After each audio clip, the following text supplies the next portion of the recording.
Bueno, buenas tardes a todos. Voy a partir de una frase de un gran economista francés, Jacques Rueff, que decía: yo no soy Casandra, solo me doy cuenta de dos cosas: la estupidez de los hombres y la estupidez de las instituciones que se crean. Voy a partir, y en primer lugar tengo que aclarar que yo no soy economista y estoy en una mesa con tres conocidos economistas. He aprendido mucho escuchándolo, pero voy a hacer una recopilación un poquito más antigua.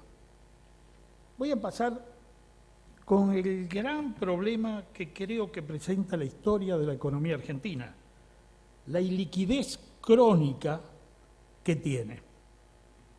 Y para eso voy a partir de una cosa que enseñó Lord Keynes en 1923 en su pequeño tratado de reforma monetaria, cuando decía que la inflación era un impuesto. Como todo impuesto, hay una base imponible y una alícuota. Y cuando aumenta la alícuota, en este caso la tasa de inflación, disminuye la cantidad de moneda. Es decir, la economía se vuelve ilíquida. Y la prueba más palpable de eso lo tenemos en la famosa hiperinflación alemana del año 23. En el año 14 se necesitaban 4,2 marcos alemanes por $1, y en el año 23 se necesitaron 4,2 billones de marcos por $1. Es decir, la moneda se había devaluado 1 billón de veces. ¿Cuánto era la cantidad de moneda que tenía el pueblo alemán en el año 23? El 1% del Producto Bruto Interno. Y esto es muy importante decirlo, porque en la Argentina ha pasado algo por el estilo. He tomado algunos datos del informe del Banco Mundial a abril del 2013. Austria. Los activos de los bancos, y por lo tanto la cantidad de moneda, llegaba a 1,31 billones y el PBI a 418 mil millones. Es decir, que Austria tenía 3 veces de moneda que su Producto Bruto. Lo mismo pasaba con Bélgica, lo mismo pasaba con Dinamarca, lo mismo pasaba con Alemania. Estados Unidos tenía casi un 90% de moneda. En el caso concreto de nuestro país, la cantidad de moneda llega al 25-26%. Y hemos tenido épocas con mucho menos moneda. ¿A qué se debe esto? Muy sencillo, a que la historia argentina es una historia de inflación. La moneda argentina se creó en 1881. Pesaba 1,6129 gramos de oro. Era un poquito más liviana que la moneda norteamericana, que el dólar norteamericano, que tenía 1,67 gramos. Muy bien, desde ese momento pasamos por distintas épocas. En primer lugar, había convertibilidad hasta el año 85, luego se suspendió, y del 85 a 1890 tuvimos una fuerte inflación. La cantidad de moneda se multiplicó y el peso papel, que era equivalente a un peso oro, pasó a ser más o menos 4 pesos papel por un peso oro. Ocurrió en la década que vino, de 1890 hasta 1900, algo extraño en la historia argentina. El peso papel se empezó a valorizar, y se valorizó tanto que hubo que sancionar la ley de conversión del año 1899, que fijó 2,27 pesos papel por un peso oro. Al año siguiente empezó a funcionar la caja de conversión. Y la caja de conversión funcionó hasta 1929 con un gran problema, el problema de la Primera Guerra Mundial, que prácticamente puso en jaque a todos los sistemas del mundo, menos a Estados Unidos concretamente.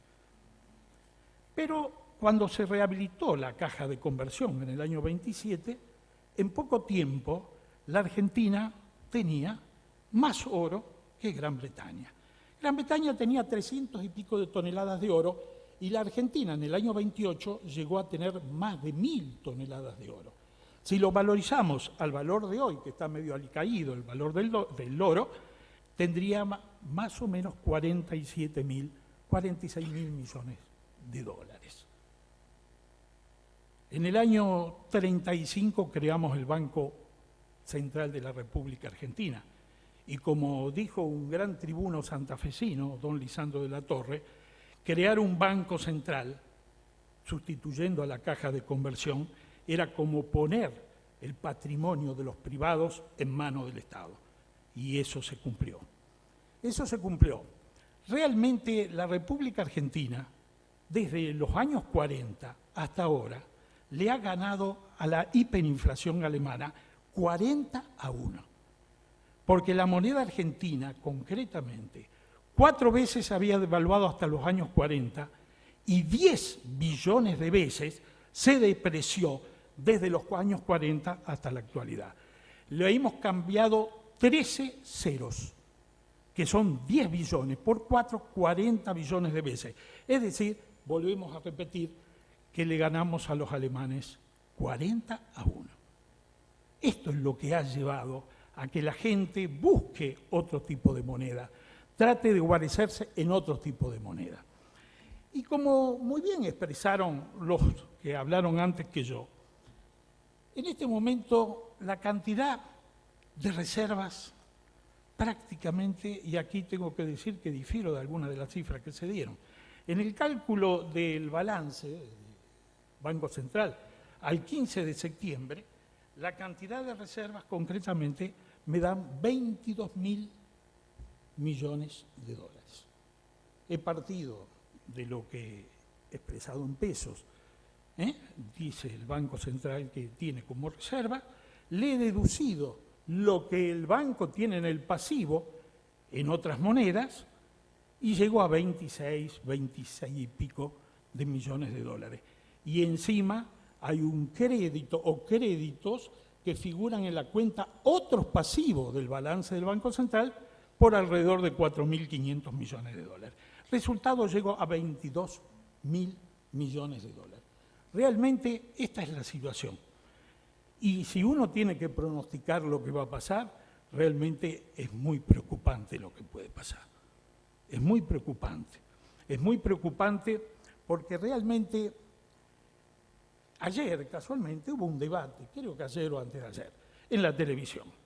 Y el representante del gobierno nacional, es decir, del partido nacional que domina en este momento, llegó a expresar que creer que la inflación se producía por la emisión monetaria no solo demuestra la ignorancia de ese señor, demuestra la ignorancia de gente que está en este momento dirigiendo la política económica argentina, que no creen que la inflación es un problema monetario, que puede tener distintas causas mediatas, los déficits presupuestarios u otras causas, como puede ser, por ejemplo, los aumentos salariales en algún momento, más allá de la productividad. Puede haber una inflación importada, como ocurrió en la Alemania de los años 60. Y hablando de la Alemania de los años 60, recuerdo que en el año 69, 70, estuvo acá en la República Argentina el que fue el responsable del llamado milagro económico alemán. Me refiero al señor Ludwig Erhard, que después fue canciller de Alemania. Y habló en Mendoza, y en su charla alguien le preguntó, dígame una cosa, señor Erhard, ¿la inflación es buena para el desarrollo? Porque un ministro en ese momento de la República Argentina decía que la inflación era buena para el desarrollo. Y Erhard le contestó rápidamente, un 1% de inflación detiene el crecimiento de la economía. Y yo le puedo dar la explicación. Mi gobierno, dice Erhard, cayó cuando la inflación del año 63-64 se colocó en 2% o algo más de 2% en Alemania. Efectivamente, el gobierno Erhard cayó en el año 66. Y uno se graba eso y dice, pucha, y acá seguimos creyendo que una inflación del 25-30%, podemos vivir con ella. Me hace recordar al profesor Samuelson, distinguido economista. En su primera edición de Economía Política, libro que casi todos los estudiantes lo hemos tenido alguna vez en la mano, decía que la inflación, una inflación del 4 o 5% no era mala para el crecimiento. En las sucesivas ediciones, Samuelson fue cambiando, pasó a un 4, a un 3, a un 2, a un 1, y finalmente ese error de ese gran economista no figuró más en su libro. Una inflación, aunque sea pequeña, tiene la virtud de distorsionar el mundo de precios relativos. Y los antecesores que estuvieron aquí delante antes que yo lo han dicho expresamente. Los grandes problemas que se han originado en la economía argentina por la distorsión de los precios relativos, que es el punto más importante. Señores, como yo veo que muchos están ya cansados, con esto termino, pero aprendamos y recordemos. Nosotros hemos tenido una época en donde hemos tenido buenos respaldos de nuestro Banco Central. Además del año 28, en el año 45, ahí hay un extraordinario trabajo del exministro de Argentina, el doctor Zurril, analizando este aspecto. Teníamos prácticamente algo así como 1.000 y pico de toneladas de oro, 1.500 millones de dólares de aquella época. Lamentablemente nos hemos acostumbrado con una serie de gobiernos populistas a olvidarnos de eso, se ha originado la inflación y hoy tenemos los problemas. Muchísimas gracias.